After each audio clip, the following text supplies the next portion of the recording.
বিসমিল্লাহির রহমানির রহিম। আসসালামু আলাইকুম বন্ধুরা, কেমন আছেন?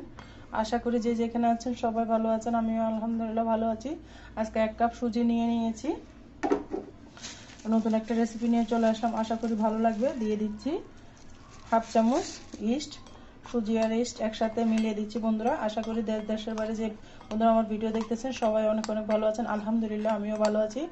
আর বন্ধুরা, নতুন একটা ইউনিক রেসিপি নিয়ে চলে আসছে, অনেক অনেক ভালো লাগবে, দেখতে থাকুন। ভিডিওটা স্কিপ করবেন না, স্কিপ করলে হয়তো কোনো অংশ বাদ করে যাবে। ইস্ট আর সুজি একসাথে আমি মিশিয়ে নিয়েছি। এখানে 2 কাপ দিয়ে দিয়েছি। দিয়ে সুন্দর করে ইস্ট আর সুজি একসাথে মেখে আমি এটা রেস্টে রেখে দিব, এক সাইডে রেখে দিব। সুন্দর করে ভালো মতো মিশিয়ে নিতে হবে। ভালো করে মিশিয়ে আমি এটা রেস্টে রেখে দিচ্ছি। অন্য উপকরণগুলো আমি রেডি করে নিচ্ছি। এখানে আমি নিয়ে নিচ্ছি একটা ডিম। আজকে একদম নতুন একটা তেলে ভেজে সুজির কেক রেসিপি আপনাদের সাথে শেয়ার করতে চলেছি। আশা করি অনেক ভালো লাগবে বন্ধুরা। ভিডিওটা পুরো দেখতে থাকুন, স্কিপ করবেন না। স্কিপ করলে হয়তো ভিডিওর কোনো অংশ বাদ পড়ে যাবে বন্ধুরা। একদম তেলে ভাজা কেক, দুর্দান্ত স্বাদের একটা রেসিপি আপনাদের সাথে শেয়ার করতে যাচ্ছি। এইখানে আমি হাফ কাপ থেকে কম চিনি দিয়ে ভালো করে মিশিয়ে নিচ্ছি। চিনিটা আপনাদের ডিপেন্ড করবে আপনারা কেমন মিষ্টি খাবেন, সেই বিষয়ে আপনারা ভালো কম বেশি দিতে পারবেন বন্ধুরা। আর বন্ধুরা, ভয়েসের মাঝে যদি কোনো ভুল ত্রুটি হয় অবশ্যই সবাই ক্ষমার দৃষ্টিতে দেখবেন। দুর্দান্ত স্বাদের তেলে ভাজা সুজির কেক রেসিপি শেয়ার করতেছি। আশা করি অনেক ভালো লাগবে। ভালো লাগলে অবশ্যই একটা লাইক দিয়ে কন্টিনিউ করার অনুরোধ রইল। তেল আর চিনি ভালো করে মিশিয়ে নিতে হবে বন্ধুরা। আমি এখানে আর অল্প একটু চিনি দিয়েছি। দিয়ে দিচ্ছি স্বাদ মতো লবণ। লবণটা অবশ্যই দিবেন যদি আপনারা পছন্দ করেন। আর যদি মিষ্টি খাবারের লবণটা পছন্দ না করেন তাহলে অবশ্যই স্কিপ করতে পারেন, কোনো সমস্যা নেই। চিনি আর ডিমটাকে মিশ্রণটাকে ভালো করে মিশিয়ে নিতে হবে। এমনভাবে মিশাতে হবে যেন কোনো দলা পেকে না থাকে। আর পিঠার মধ্যে যদি চিনিটা মিশানো না হয় কিন্তু পানি পানি হয়ে থাকবে, সেজন্য চেষ্টা করবেন চিনিটাকে ভালো মতো মিশিয়ে নেওয়ার জন্য। আর যদি চান যে আপনারা ব্লেন্ড করে নেবেন তাহলে নিতে পারেন, আপনাদের সময় বাঁচবে। আমার হাতে সময় কম, সেই জন্য আমি এভাবে মিশিয়ে নিচ্ছি। ভালো করে ফেটিয়ে নিতে হবে। সন্ধ্যাবেলা কিন্তু বিকেলের নাস্তা, বাচ্চাদের টিফিনে কিন্তু এত মজা হয় বন্ধুরা এই নাস্তাটা। বিশ্বাস করুন, আপনারা একবার হলো ট্রাই করবেন, খেতে কিন্তু দুর্দান্ত লাগবে, অসাধারণ লাগবে। আমার মিশানো হয়ে গিয়েছে বন্ধুরা। এই পর্যায়ে ডিম আর চিনির মিশ্রণটা আমি সুজির ব্যাটারের মধ্যে ঢেলে দিব। ঢেলে দিয়ে ভালো মতো নেড়ে ছেড়ে নিব বন্ধুরা। এইভাবে নাস্তা কেক, তেলে ভেজা কেক আপনারা কখনো খেয়েছেন কিনা অবশ্যই আমার কমেন্টসে বলে যাবেন বন্ধুরা। খেতে কিন্তু দুর্দান্ত লাগে, অসাধারণ একটা রেসিপি আপনাদের সাথে শেয়ার করতে চলেছি। আমি মিশিয়ে নিয়েছি ডিম আর দুধের মিশ্রণটা। এই পর্যায়ে অল্প অল্প আটাগুলা দিয়ে সেই ব্যাটারটাও ভালো মতো মিশিয়ে নিতে হবে। এখানে আমি আটা না ময়দা দিয়েছি, সরি বন্ধুরা। আপনারা চাইলে আটা দিয়েও করতে পারেন, তবে আমার মতো ময়দা দিয়ে করলে নাস্তাটা ভালো হয়। একদম চটপট নাস্তা রেডি হয়ে যাবে, সবাই তো খেয়ে প্রশংসা পঞ্চমুখ হবে আপনার। আমি অল্প অল্প আটা দিয়ে সমস্ত ব্যাটারটা আমি মিশিয়ে নেব, দেখতে থাকুন। আশা করি অনেক ভালো লাগবে, উপকৃত হবেন। আর যদি ভিডিওটা কোথাও ভালো লাগে আপনাদের পরিবারের মাঝে আমার ভিডিওটা শেয়ার করে দেওয়ার অনুরোধ রইল। ভালো করে আমি মিশিয়ে নিচ্ছি।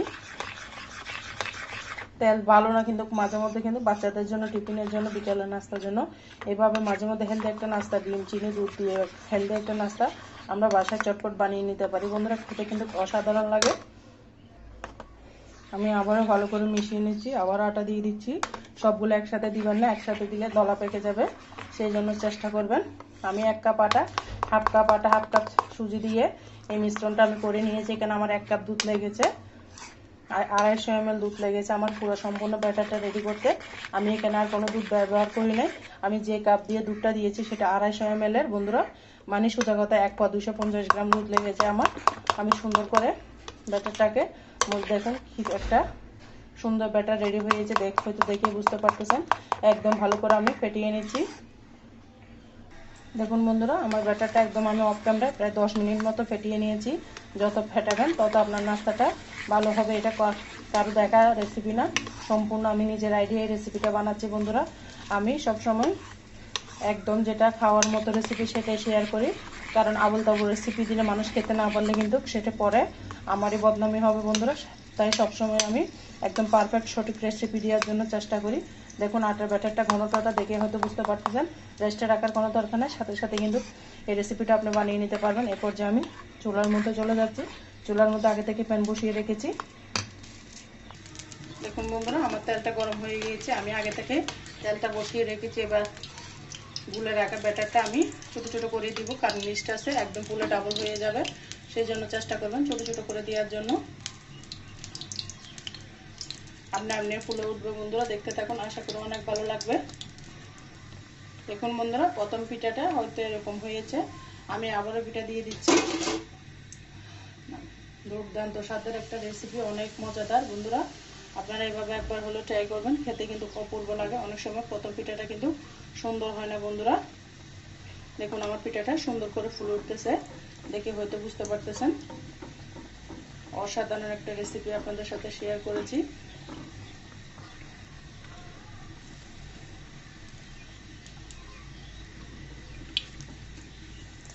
দেখুন বন্ধুরা একে একটা আমি উঠিয়ে নিচ্ছি, আবারও দিয়ে দিচ্ছি।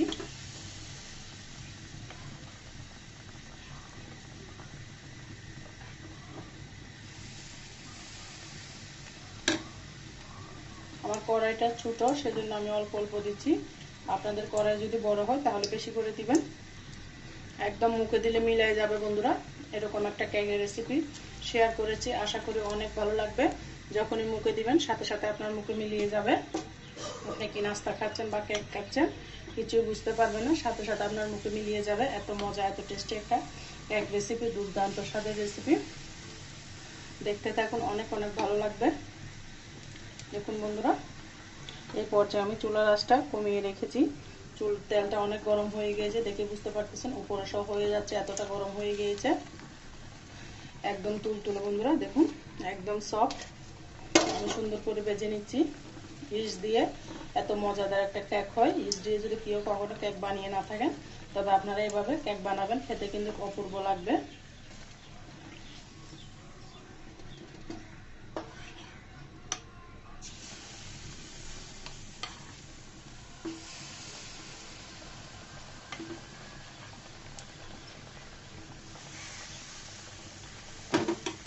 আপনারা চাইলে আরো ছোট বড় করতে পারেন, আমি এক সাইজের বানিয়ে নিচ্ছি ছোট চামচ দিয়ে। অনেক অনেক টেস্টি একটা রেসিপি, আশা করি অনেক ভালো লাগবে আপনাদের কাছে। আর বন্ধুরা এতটুকু এসে আমার প্রিয় অপূর্ব ভাইয়েরা যারা এখনো পর্যন্ত একটা লাইক দিতে ভুলে গিয়েছো, অবশ্যই একটা লাইক দিয়ে আমাকে সামনের দিকে এগিয়ে যেতে সহযোগিতা করবে বন্ধুরা। বেশিক্ষণ টাইম লাগতেছে না বন্ধুরা, চাষ করে হয়ে যাচ্ছে, দেখতে পারতেছেন। আমি দিচ্ছি আর হয়ে যাচ্ছে, ইস্ট দেওয়ার কারণে রেসিপিটা চটপট হয়ে যাচ্ছে। আপনারা চাইলে বেকিং সোডা অ্যাড করতে পারেন, তবে আমার মতে বেকিং সোডা থেকে ইস্ট দিয়ে বানালে খেতে ভালো লাগে।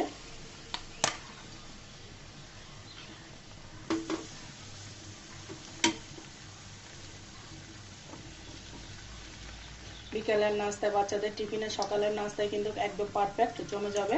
এত মজা, দুর্দান্ত একটা রেসিপি। আর বন্ধুরা যারা এখনো পর্যন্ত আমার ভিডিওটা শেয়ার করেন অবশ্যই একটা শেয়ার দিয়ে দিবে আমার পরিবারের কাছে। ভিডিওটা যদি ভালো লাগে, আর যারা আমার চ্যানেলে নতুন ভিজিট করেছেন প্লিজ বন্ধুরা সাবস্ক্রাইব করে দিবেন। আমাকে যদি আমার ভিডিওটা একটু যদি ভালো লাগে আমার পাশে থাকবেন, বেল আইকনটা অন করে দিবেন, যেন আমি ভিডিও দেওয়ার সাথে সাথে নোটিফিকেশনটা আপনাদের মাঝে পৌঁছে যায়। আর আমার পুরাতন বন্ধু, নতুন বন্ধু সবাইকে জানাই আমার অন্তর থেকে অনেক অনেক ভালোবাসা। সবার জন্য শুভকামনা ও দোয়া রইল। বন্ধুরা ভিডিওগুলো কিন্তু অনেক কষ্ট করে বানাই, একটা ভিডিও রেডি করতে অনেক টাইম লাগে। প্লিজ বন্ধুরা তোমরা একটা লাইক দিবা। আমার পিঠাগুলো গল্প করতে করতে বানানো শেষ হয়ে যাচ্ছে কিন্তু। দেখুন বন্ধুরা সমস্ত নাস্তা কিন্তু আমার ভাজা হয়ে গেছে, এটাই শেষ। অফ ক্যামেরায় কিন্তু আমি সমস্ত নাস্তা ভেজে নিয়েছি। এই পর্যায়ে আমি চুলাটা বন্ধ করে দিব, নাস্তাগুলো উঠিয়ে নিব।